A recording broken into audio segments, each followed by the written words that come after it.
আসসালামু আলাইকুম ওয়া রাহমাতুল্লাহ। সুধী দর্শক, দেশের প্রধান প্রধান জাতীয় দৈনিক পত্রিকার শিরোনামে স্থান করে নেওয়া গুরুত্বপূর্ণ খবরগুলো নিয়ে হাজির হলাম আপনাদের সামনে। আশা করি সাথেই থাকবেন। শুরুতে গুরুত্বপূর্ণ শিরোনামগুলোর মধ্যে আন্তর্জাতিক খবরে যা যা থাকছে।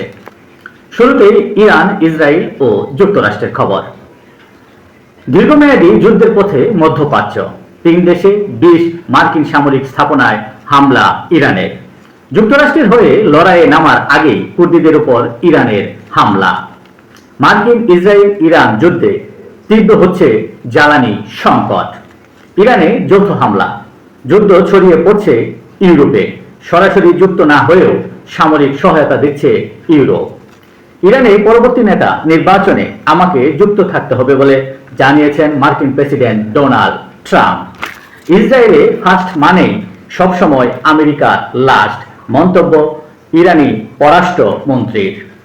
প্রতিবেশী দেশে ইরানের হামলা আইনের লঙ্ঘন, দাবি আরব লীগের। যুদ্ধ করার ছাড়পত্র পেল মার্কিন সেনাবাহিনী, সিনেটে ভোটে ডেমোক্রেটদের হার। মার্কিন সেনাবাহিনীকে 10-এ 15 দিলেন ডোনাল্ড ট্রাম্প।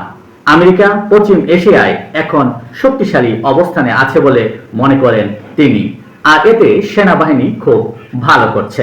এক প্রশ্নের জবাবে সেনাবাহিনীর এই 10-এ 15 নাম্বার দেন তিনি।